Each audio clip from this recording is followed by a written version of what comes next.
Sergio odiaba el olor a yodo. Lo perseguía desde hacía 2 días, desde el preciso instante en que el tren, con un chasquido metálico, se detuvo en la pequeña y baja estación, y él pisó el andén áspero y corroído por la sal. El yodo emanaba de las piedras húmedas, de las algas oscuras que se pudrían en una franja a lo largo del muelle, del viento que soplaba desde un mar embravecido. Olas de plomo, con un rugido sordo visceral, rompían contra los bloques de concreto, deshaciéndose en polvo blanco. Debido a la tormenta, la salida del transbordador se retrasaba unas 10 horas. Por delante le esperaba un deambular sin rumbo por un pueblo ajeno, azotado por las corrientes de aire, donde la única distracción era un puesto del puerto que vendía cerveza y pescado seco. La idea de este ocio forzado lo irritaba más que el olor. Sergio no sabía esperar. Esperar era como un paro cardíaco, un momento en que el silencio en su interior se volvía demasiado ensordecedor y en él comenzaban a resonar las voces del pasado. Rentó un pequeño cuarto en una barraca de madera que ostentaba con orgullo el nombre de Casa del Marino para pasar la noche, pero no pudo pegar el ojo. Hacia el amanecer, renunciando a cualquier intento de dormir, se vistió, salió a la orilla. Una aurora grisácea se arrastraba sobre las colinas, lamiendo los techos mojados del pueblo. Con un clima así, nadie con sentido común saldría a la calle, pero a Sergio no le importaba. Caminaba respirando el aire helado, sintiendo como la sal se asentaba en sus labios, intentando no pensar en nada. Pensar dolía. Un año atrás, en un día igual de frío o húmedo, había enterrado a su esposa. 3 meses después, ahogando su pena en litros de alcohol barato, destrozó lo único que le quedaba, su salud y su buen nombre. Su casa de campo, apartada de todo, se convirtió en su prisión voluntaria. Y ahora, el trabajo rudo en el norte. Una cadena interminable de 2 meses de labor por uno de descanso, la única forma de mitigar el dolor del alma trabajando hasta el cansancio. El sendero, que serpenteaba entre enormes rocas negras por la humedad, lo llevó hasta un muelle abandonado. Los viejos pilotes sobresalían del agua como dientes podridos. En la única banca que seguía en pie, de espaldas al pueblo y de frente a la furia de los elementos, estaba sentada una persona. O más bien, lo que Sergio al principio confundió con un montón de trapos viejos. Se acercó más, movido más por la inercia que por la curiosidad. Era una mujer. Parecía de unos 40 años, aunque su edad era difícil de descifrar, borrada por el cansancio y las profundas ojeras que enmarcaban su rostro. Llevaba un abrigo gris sin forma, que claramente no era de su talla. El cabello húmedo, enredado y con canas, se escapaba de un gorro mal atado. Estaba encorvada, abrazándose a sí misma, y ni siquiera se giró al oír sus pasos, a pesar de que la grava crujía con fuerza bajo sus botas. Sergio se detuvo a un par de metros. Quiso pasar de largo. ¿Qué le importaba a él una vagabunda en el muelle? Pero algo en su postura, en esa absoluta y congelada resignación, lo hizo ralentizar el paso. Parecía un ave con el ala rota que había caído sobre las rocas y solo esperaba a que el mar la arrastrara al abismo. Oye, su voz, ronca por el desvelo, sonó áspera. ¿Estás viva? La mujer, despacio, como si le costara un esfuerzo enorme, giró la cabeza. Tenía una mirada extraña, completamente impenetrable. Así miran quienes han vivido cosas que una persona común no podría soportar. En sus ojos no había una súplica de ayuda, sino más bien una cortesía desconcertada. ¿Por qué sigues aquí? Te vas a congelar, añadió él, sintiendo la estupidez de sus propias palabras. Ella no dijo nada. El viento sacudía a la orilla de su abrigo, dejando al descubierto unas rodillas flacas, cubiertas por la tela mojada de un pantalón deportivo barato. Sergio cambió el peso de un pie a otro. Tenía que irse. El transbordador, el boleto en el bolsillo, el trabajo en la brigada de perforación. Un plan claro. En ese plan no había espacio para locas de la costa. Allá tengo, señaló vagamente con la mano hacia la barraca de madera, té caliente en un termo y algo de comida que me sobró. ¿Vienes? Lo dijo más que nada para tranquilizar su conciencia. No esperaba que aceptara, pero la mujer de pronto se movió. Con dificultad, torpemente, apoyándose en sus manos entumecidas, se puso de pie, y Sergio notó en sus muñecas, justo donde las mangas del abrigo se habían levantado un poco, marcas de raspaduras y líneas amoratadas. Son las marcas que dejan las cuerdas gruesas o, peor aún, las esposas. Ella se bajó las mangas de inmediato con un gesto mecánico, pero ya era tarde. Él lo había visto. De camino a la barraca, ninguno pronunció una sola palabra. En el pequeño cuarto, que parecía más bien un cajón, hacía casi el mismo frío que afuera. Sergio encendió un calentador de agua portátil, metiéndolo en un frasco con agua, y sacó de su mochila unos sándwiches envueltos en papel aluminio. La mujer se sentó en el borde de la litera de metal, encogiéndose y hundiendo el rostro en el cuello de su abrigo. Un temblor fuerte e incontrolable la sacudía por completo. Come, Sergio le puso en las manos un sándwich de queso. Y dime, ¿qué demonios te pasó en las manos? Ella negó con la cabeza. Sus dedos delgados, con las uñas rotas, apretaban el pan, pero no comía. Si no quieres, no hables. Empero si estás huyendo, te lo advierto de una vez, no soy de los que delatan a la gente, pero tampoco quiero problemas con la policía. Yo mismo tengo mis cuentas pendientes, acabo de cumplir una condena condicional. Esta última frase se le escapó sin querer. Como si intentara decirle, no soy ningún santo, no me mires así. El hielo en los ojos de ella pareció agrietarse un poco. No soy ladrona, su voz era baja, ronca, como si hubiera pasado mucho tiempo callada o se hubiera destrozado las cuerdas vocales gritando. Y tampoco soy una asesina, por si te lo estabas preguntando. ¿Quién eres entonces? Nadie. Por fin dio un mordisco al pan. Una prófuga. Él no preguntó por qué. Eso ya no importaba. Lo que importaba era otra cosa. De las prisiones en esta época del año no te dejan salir vistiendo harapos de verano. Significaba que había escapado. Las marcas en las muñecas probablemente eran de un traslado, un intento de fuga frustrado, pero ella había intentado un segundo o tercer escape. Una mujer desesperada, golpeada por el destino. El agua hirvió. Sergio vertió el agua caliente en tazas de metal. El vapor envolvió sus rostros. Pronto tengo que irme, dijo él sin rodeos. Tengo mi boleto para el transbordador y de ahí me voy al campamento de trabajo por un par de meses, así que el cuarto quedará libre en una hora. Esperaba alguna reacción, una petición de dinero, de ayuda, o que le escondiera. Pero ella solo asintió en silencio. En esa silenciosa resignación había algo tan desolador que a Sergio se le encogió el corazón. Se la imaginó saliendo de nuevo a ese viento helado, caminando hacia el muelle o hacia donde sea que van los que ya no tienen esperanza. Él sabía lo que era quedarse solo. Sabía lo frío que puede ser el mundo cuando el vacío se expande en tu interior. Escucha. Metió la mano en el bolsillo de su chaqueta gruesa y sacó un pesado juego de llaves. 2 oxidadas y una nuevecita, de un candado. Tengo una casa. En el pueblo de Las Lajas, a unos 150 kilómetros de aquí, tierra adentro. La casa es firme, tiene estufa de leña, hay madera en el cobertizo, papas en el sótano, conservas, granos. Los vecinos pensarán que no hay nadie, solo quedan ancianos en ese pueblo. Colocó las llaves sobre la mesa, asegurándolas encima con la taza vacía. La mujer las miró sin parpadear. ¿Es en serio? En su voz, por primera vez, asomó algo parecido al miedo ante un milagro. Muy en serio. Ni yo mismo sé por qué hago esto, pero no tengo fuerzas para verte en ese maldito muelle. Quédate ahí, recupérate del frío y luego ya veremos. Cuando regrese, decidiremos qué hacer. Si sigo vivo. ¿Y si te robo? ¿Y qué vas a robar? Esbozó una mueca torcida. Una televisión vieja que ni prende y una chaqueta militar de cuando estuve en el servicio. Roba si quieres. No me importa perder esas cosas. Lo que me da lástima es ver que una persona se pierda. Escribió la dirección en un pedazo de periódico y le explicó cómo llegar tomando transportes locales.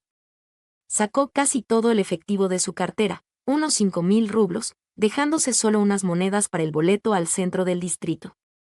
Ella se quedó sentada, inmóvil, apretando las llaves en el puño.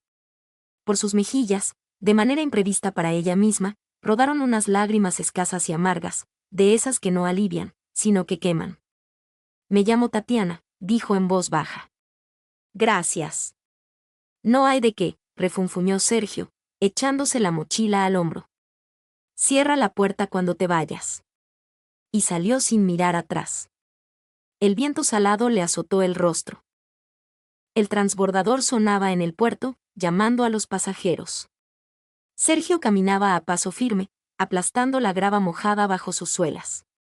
Se sentía furioso consigo mismo por su sentimentalismo, por ese acto estúpido e impulsivo.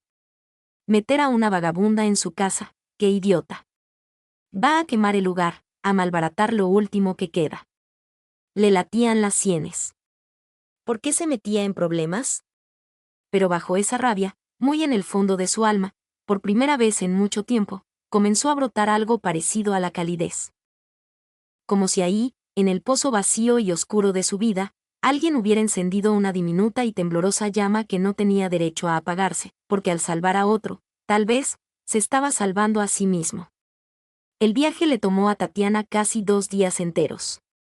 Viajaba en un autobús semivacío, apoyando la frente contra el vidrio helado, tras el cual desfilaban primero las colinas lúgubres y azotadas por el viento, y después los campos interminables, ahogados en nieve sucia. Temía a cada policía que se cruzaba, a cada parada. El corazón le latía con fuerza en la garganta cada vez que el chofer frenaba cerca de un puesto de control. Pero Dios, al parecer, la protegió en esos días. Tal vez se había cansado de enviarle pruebas, o simplemente se había distraído con alguien más. Los patrulleros agitaban sus señales con desgano.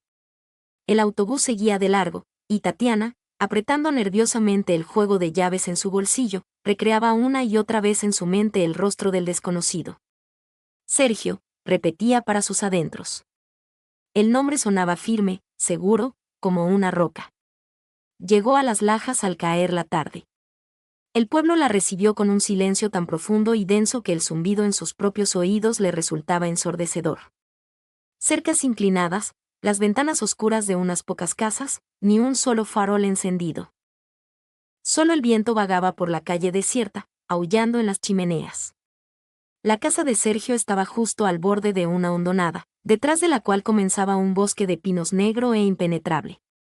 La reja de la entrada colgaba de una sola bisagra, pero la casa en sí se veía sólida. Una estructura de troncos de pino oscurecidos por el tiempo, ventanas pequeñas con marcos tallados y un techo alto, como un barco vigía en el límite del mundo habitado. Tardó mucho en decidir a entrar, se quedó de pie en el porche, apretando las llaves en la mano, escuchando los latidos de su corazón. ¿Qué diría si de pronto hubiera alguien adentro? ¿Qué pasaría si la casa resultaba ser una cripta fría y vacía? Finalmente, buscando a tientas la cerradura, giró la llave. El cerrojo se dio con un chirrido pesado y reacio. Adentro olía a polvo, a hierbas secas. Tatiana encontró en la mesa un cabo de vela y una caja de cerillos. La luz amarilla y temblorosa rescató de la oscuridad un mobiliario sencillo, casi espartano, una cama de metal cubierta con una cobija gris militar, una mesa toscamente armada y una estufa de leña que ocupaba la mitad de la habitación. En la esquina, un icono de la Virgen María, oscurecido por el tiempo, con un ramo de sauce seco detrás del marco. Y repisas. Muchas repisas llenas de libros. Eso fue lo que más la sorprendió. El desconocido de rostro curtido por el viento y manos de obrero resultó ser un hombre que leía. Los primeros días fueron los más aterradores. Tatiana se sobresaltaba con cada ruido. El aullido del viento en la chimenea le parecía la sirena de una patrulla, el crujido de las tablas del suelo, unos pasos que se acercaban.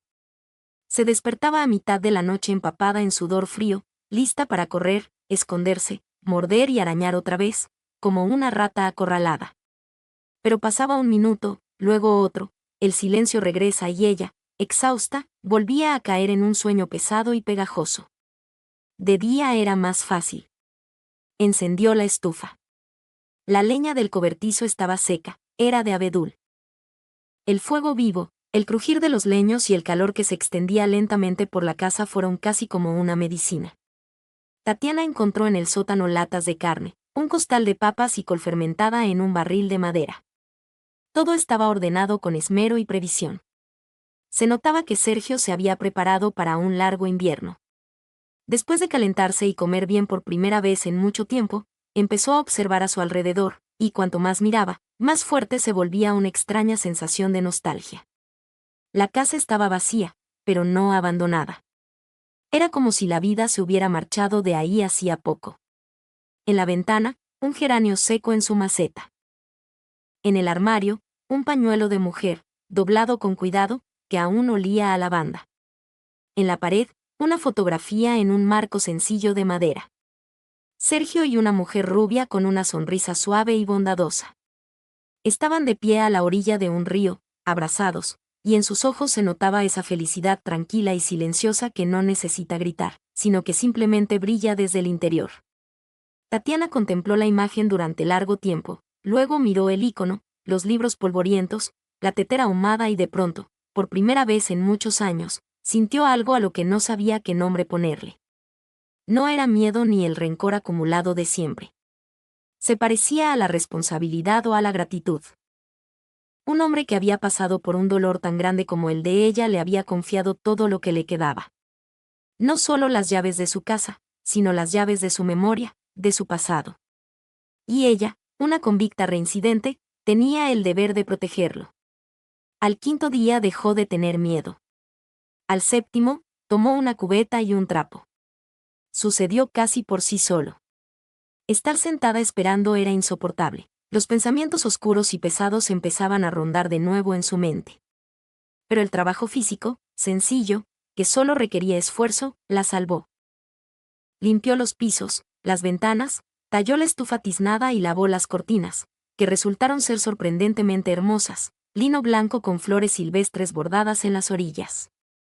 Remendó la cobija, reparó un banco flojo. Sus manos, acostumbradas al trabajo forzado en el taller de costura del penal, recordaban habilidades que creía perdidas para siempre. Y luego, en el almacén, encontró un costal de arcilla. Un costal común y corriente, cubierto de polvo de cemento. Al lado había llanas, pinceles secos y algunos frascos con pigmentos. Al parecer, Sergio o su esposa habían comenzado alguna remodelación en el pasado y la dejaron a medias. En ese momento, algo cambió en el alma de Tatiana. La arcilla. En un pasado lejano y casi olvidado, antes de la cárcel y de toda esa pesadilla, había existido otra vida. Una vida en la que ella, graduada de la escuela de arte, soñaba con ser restauradora. Una vida en la que sus dedos delgados sabían no solo robar, sino también crear, moldear y devolverle la belleza a lo que la había perdido. Preparó la arcilla en una cubeta vieja. La consistencia no era perfecta, pero serviría para lo que quería. Al principio, solo pretendía tapar una grieta en la esquina sobre la estufa, pero sus dedos, al hundirse en la masa fresca y moldeable, cobraron vida propia. Empezaron a nivelar, a alisar, a dar forma. La grieta se convirtió en una rama, luego en un tallo, y después en una elegante hoja que trepaba por la esquina de la estufa. Trabajó hasta bien entrada la noche, olvidándose de cenar, del cansancio. La vela se consumió y encendió otra. De un trozo de arcilla, de una pared manchada, del frío y del abandono, nacía algo vivo. Una flor, sencilla, de campo, un poco rústica, pero llena de esa fuerza interna que solo posee lo que se crea no para ser exhibido, sino por mandato del alma. Al dar un paso atrás y limpiarse las manos sucias en el delantal, Tatiana se sorprendió sonriendo. Fue algo tan inesperado, tan extraño, que se asustó de su propia sonrisa. Hacía mucho, muchísimo tiempo que los músculos de su rostro no se movían de esa manera. Al día siguiente modeló otra flor, luego una bandada de aves sobre el marco de la puerta, y después un sol cuyos rayos se esparcían desde la ventana hacia el techo. La casa empezaba a cobrar vida. Cada mañana, Tatiana se despertaba pensando qué más podía hacer. Revisaba los cachivaches viejos en el cobertizo, encontraba trozos de alambre, retazos de madera, un rollo de cuerda de cáñamo, y todo le servía. Con el alambre hacía estructuras para sus futuras esculturas, con las maderas, marcos, con la cuerda, detalles con textura que le daban firmeza a la arcilla. Ya no le temía al silencio. El silencio se convirtió en su aliado, en el fondo musical de su creatividad. Trabajaba y conversaba con la casa, con la fotografía de la pared, pedía disculpas por su pasado y agradecía el presente. y a medida que la casa se transformaba, ella también lo hacía. La palidez grisácea desapareció de su rostro. Sus hombros se enderezaron. Su mirada dejó de ser la de un animal acorralado y se volvió concentrada, profunda. Cada nueva curva de las ramas de arcilla, cada pétalo moldeado no eran simples adornos. Eran victorias sobre el abismo que casi la devora para siempre.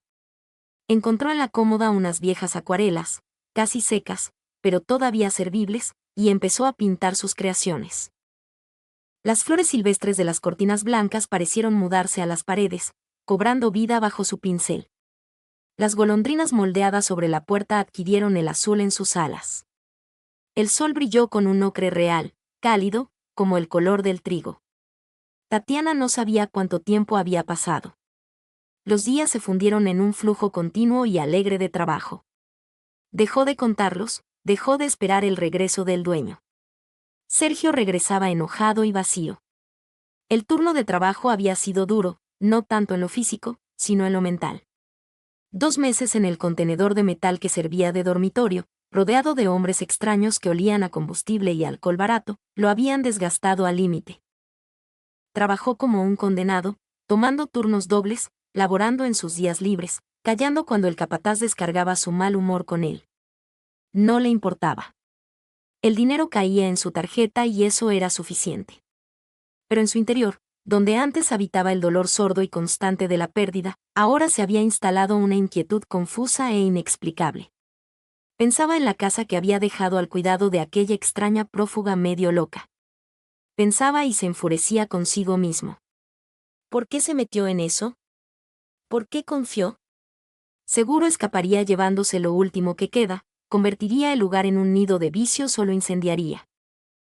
Su imaginación no dejaba de pintar escenarios a cual más sombrío. A veces veía ventanas rotas y manchas negras de hollín, otras, rostros de extraños ebrios en su porche, o un montón de botellas vacías y cenizas mezcladas con los pedazos de la taza de porcelana en la que a Elena le gustaba tomar el té. No llamó a los vecinos. No quería saber de antemano si había ocurrido una desgracia. Prefería verlo con sus propios ojos, cara a cara, para no torturarse con la espera, para recibir el golpe y seguir adelante, limpiando una vez más las ruinas de su vida. El viejo autobús desvencijado, vibrando por entero, lo dejó en la carretera. De ahí en adelante, caminó a través del bosque. La nieve de marzo se había asentado, oscurecida y empapada de humedad. El suelo crujía bajo sus pies, el aire olía a agua de deshielo y a hojas de pino húmedas. La primavera en esas tierras llegaba con timidez, de mala gana, como pidiendo disculpas por las heladas pasadas. Sergio caminaba rápido, casi corriendo, mientras la pesada mochila le golpeaba la espalda. El corazón le latía con fuerza. Con cada paso, con cada curva familiar del camino, la angustia aumentaba.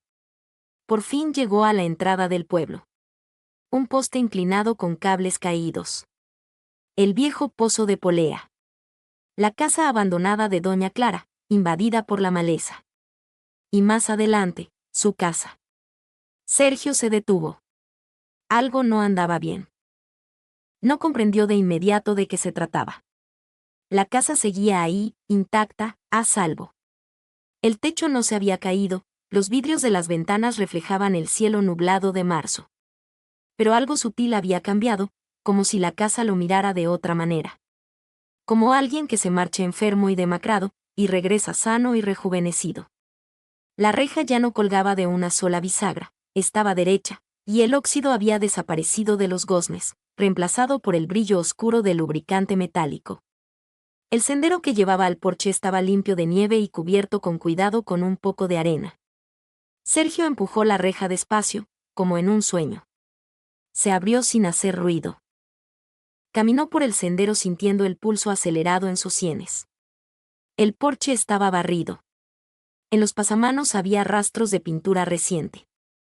Junto a la puerta de entrada, justo en el marco desgastado, trepaba una planta enredadera tallada en madera y pintada de un verde tierno.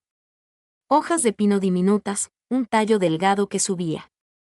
Se quedó helado. La mano que estiró hacia la perilla tembló. ¿Qué demonios era esto? ¿Dónde estaba la vagabunda? ¿Dónde el desorden y la suciedad? ¿De dónde salían esos adornos, esas flores? Una pulcritud que solo Elena solía tener, y eso en sus mejores tiempos. Oye, su voz sonó ronca, quebrada. ¿Hay alguien? Silencio. Solo un pájaro cantaba en alguna rama del viejo manzano. Sergio empujó la puerta.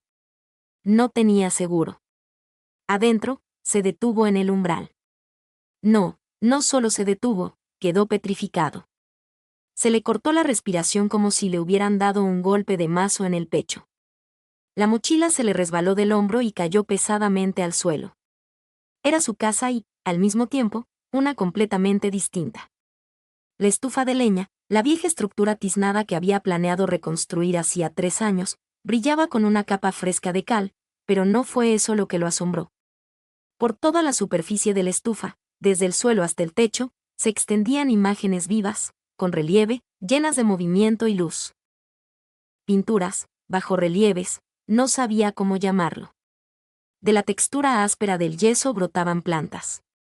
Verdaderas hierbas de campo, espigas, flores silvestres, margaritas, entrelazadas con los delgados tallos de la enredadera.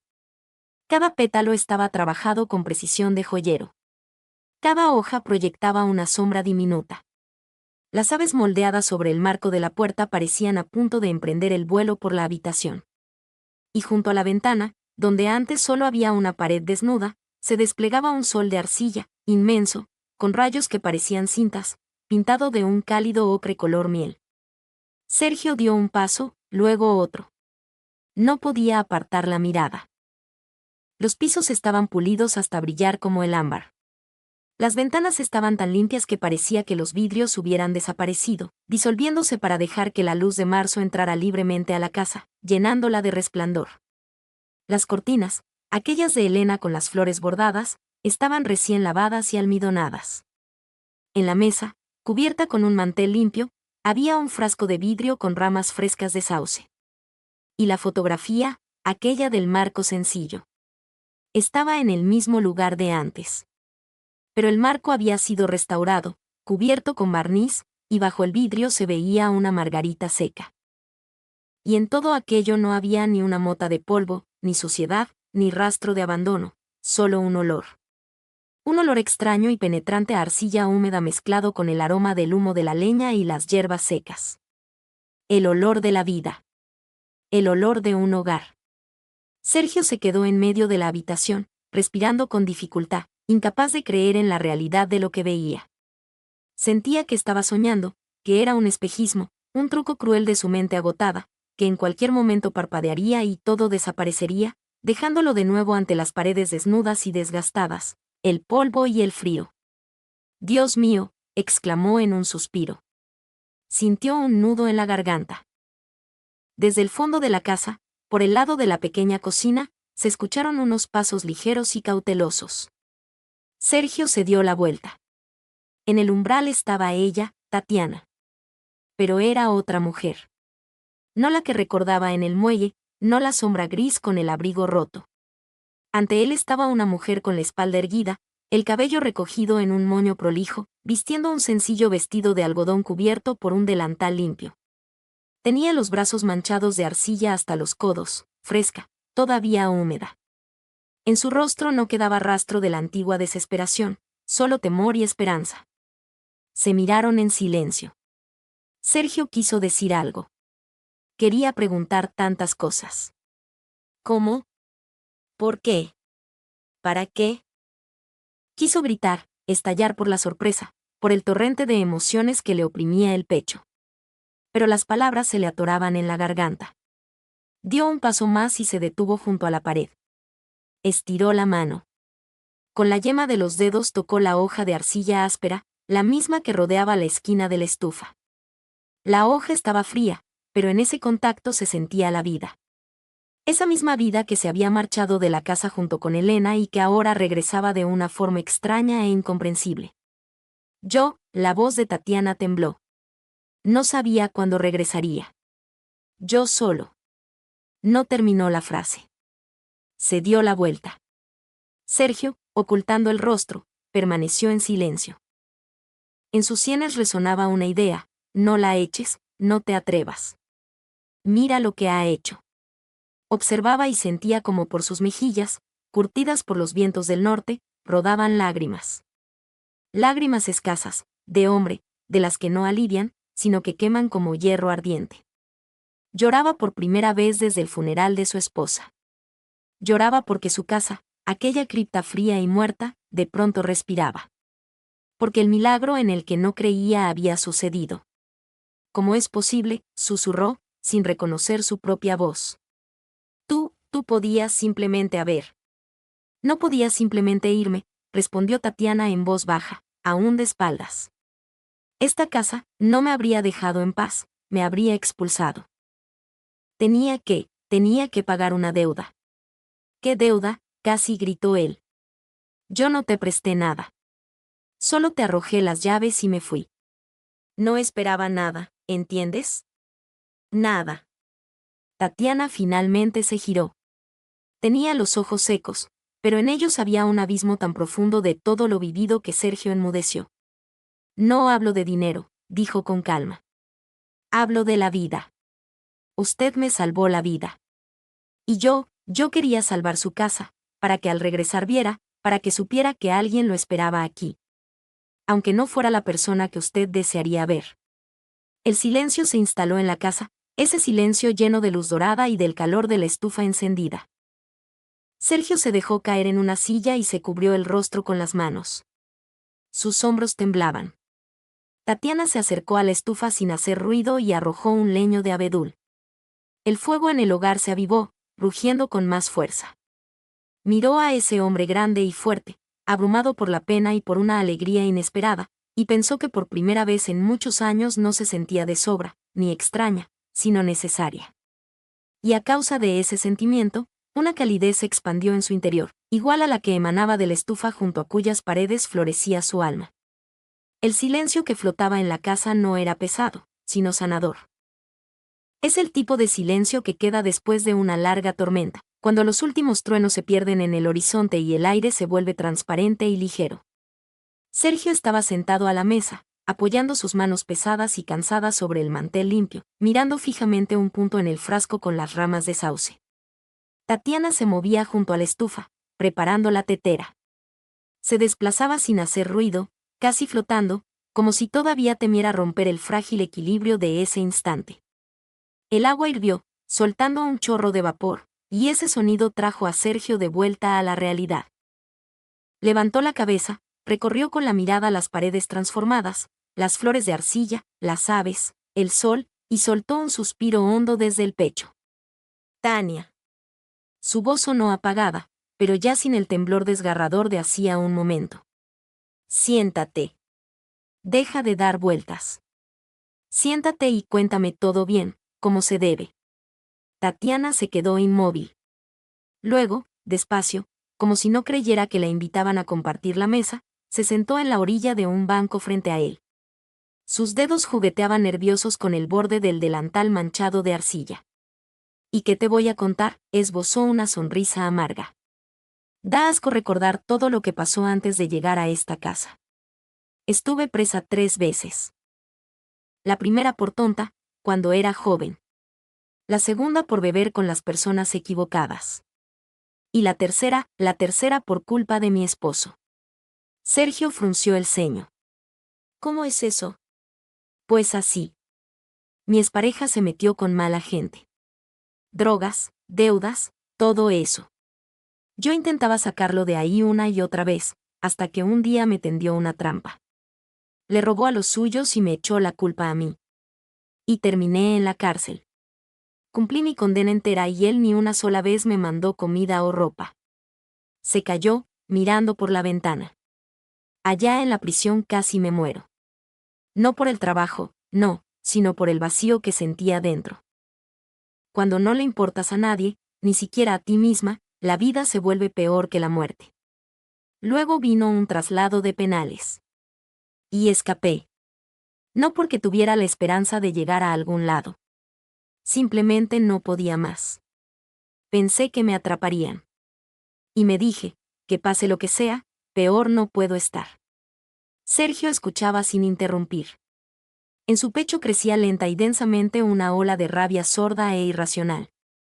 No contra ella, sino contra quienes la habían llevado a ese extremo, contra el traidor de su esposo, contra el sistema que tritura a las personas hasta dejarlas hechas polvo, y contra sí mismo por haber estado a punto de caer en ese mismo abismo alguna vez.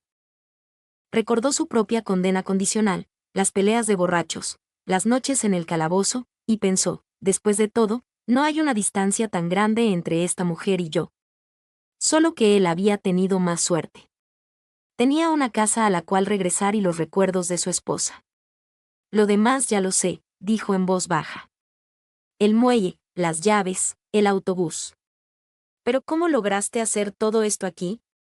Tatiana se animó.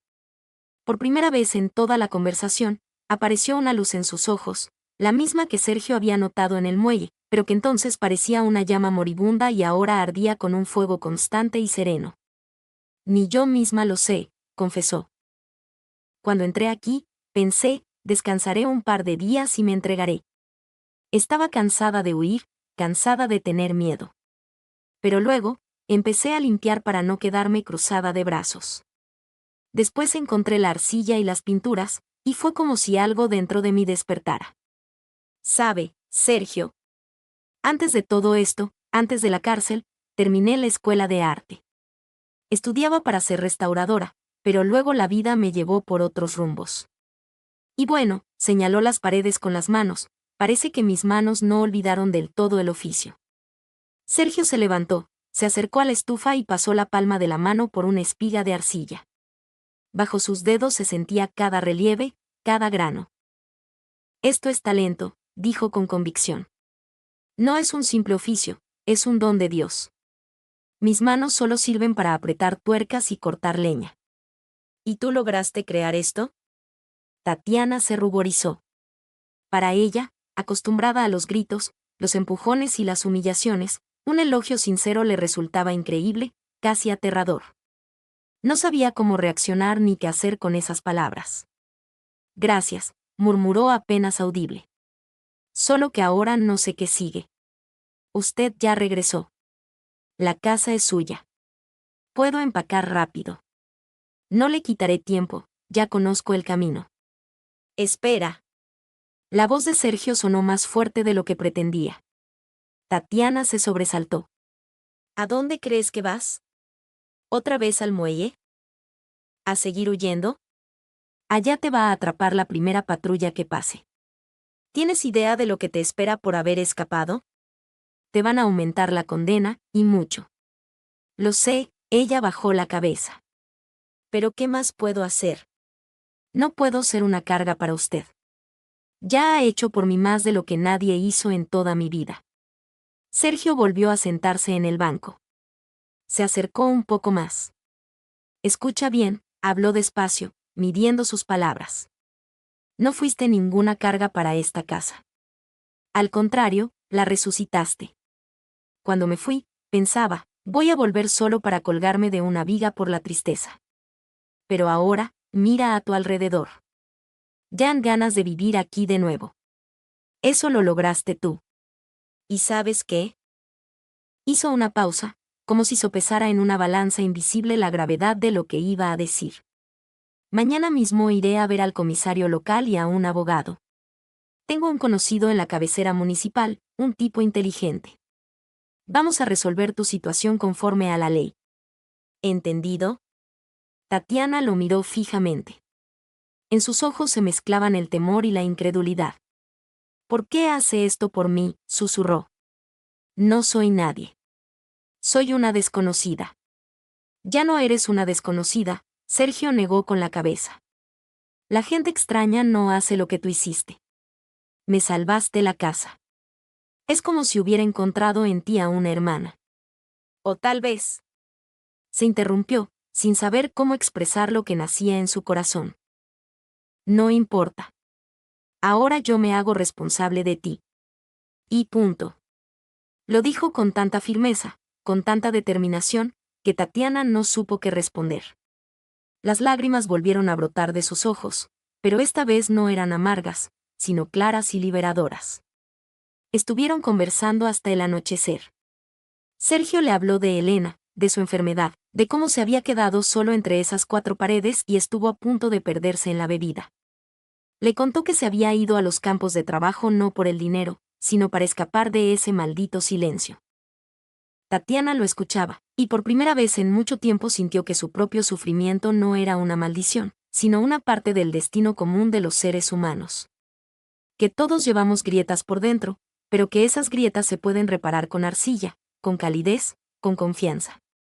Esa noche Sergio tardó en conciliar el sueño. Acostado en su vieja cama crujiente, contemplaba el techo, donde bajo la luz de la luna se distinguían las siluetas de las aves de arcilla. En la habitación de al lado, la que él mismo le había asignado a Tatiana como su espacio propio, todo estaba en calma. Y en ese silencio, por primera vez en muchos meses, no se sintió solo. Al contrario, el ambiente se percibía pleno, vivo, con un latido propio. Al día siguiente, en efecto, fue a ver al oficial y luego al abogado. Comenzaron semanas largas y tensas de trámites, una entrega voluntaria que se registró con fecha anterior como petición formal, y cartas de recomendación de los vecinos, a quienes Sergio visitó personalmente para convencerlos. Los ancianos del pueblo, que al principio miraban con desconfianza a la recién llegada, al ver el milagro dentro de la casa de Sergio, se persignaban y firmaban con gusto. Es una buena alma, decía la abuela Inés, y esa frase se quedó grabada en el pueblo para referirse a Tatiana. Lo más importante fue que el abogado logró que se revisara su último caso penal. El juicio se llevó a cabo 3 meses después. Obtuvo la libertad condicional tomando en cuenta las circunstancias atenuantes, con servicio comunitario en su lugar de residencia. Cuando la jueza leyó la resolución, Tatiana no lloró, solo cerró los ojos y respiró hondo. Fue como si, por primera vez en años, llenara sus pulmones de aire limpio. Sergio, sentado en la sala, apretó los puños y le asintió en silencio. Regresaron a casa a pie. Junio se había instalado por completo. A las orillas del camino amarilleaban las flores silvestres. En el cielo resonaba el canto de los pájaros. El sendero cruzaba entre los campos, perdiéndose en el horizonte, ese mismo camino que alguna vez había llevado a Tatiana ante una reja cerrada y con el temor al futuro. Ahora, la entrada estaba abierta. Llegaron a la casa. Sergio se detuvo, contemplándola con mirada de dueño, pero ya no con la sospecha de antes, sino con alegría. «Y bien, Tania», dijo sonriendo. «Por fin lo logramos. Ahora esta casa es de los dos, es nuestro hogar». Ella no respondió nada, solo se acercó al porche, donde en el pasamanos lucía la enredadera de madera que había tallado, y acarició una hoja. Sus dedos ya no temblaban. En lo más profundo de su alma reinaba la paz. No esa tranquilidad pasajera que sirve de tregua entre 2 golpes de la vida, sino una paz real, profunda, arraigada como un viejo jardín. Sergio subió al porche detrás de ella y abrió la puerta. Desde el interior llegó una ráfaga de calor, olor a hierbas y arcilla. En la mesa, dentro de un frasco de vidrio, había ramas frescas de lilas. La vida continuaba. No una vida de lujos o apariencias, sino una sencilla, de trabajo diario, llena de pequeñas alegrías y grandes esperanzas. Y en esa vida ya no había extraños. Solo ellos, solo la casa, solo 2 personas que se habían salvado mutuamente.